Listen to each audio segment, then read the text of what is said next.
सिंध पर 8 साल हुक्मरानी करने वाले साईं के इख्तिदार की शाम आ गई। दुबई में आसिफ जरदारी और बिलावल भुट्टो की ज़ेर सदारत पीपल्स पार्टी की बड़ी बैठक के बड़े फैसले सामने आ गए। पीपल्स पार्टी ने कायम अली शाह को वज़ारत आला से हटाने का ऐलान कर दिया। नए वज़ीर आला का खुरा वज़ीर ख़जाना मुराद अली शाह के नाम निकलने का इम्कान है। साई तो जाएंगे, सिंध काबीना में भी बड़े पैमाने पर उखाड़ पछाड़ होगी।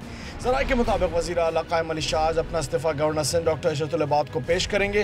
तर्जुमान पीपल्स पार्टी फरहतुल्लाह बाबर ने बड़े फैसलों की तस्दीक करते हुए कहा है कि बिलावल भुट्टो इसी हफ्ते कराची पहुंचेंगे और पीपी की सूबाई क़यादत और अरकान असेंबली से मुशावरत के बाद सिंध काबीना में तब्दीलियों का हतमी ऐलान करेंगे। सिंध के नए वज़ीर आला के लिए निसार खोड़ा, आगा सिराज दुरानी, मंजूर वसान और एक नया नाम भी गर्दिश में है।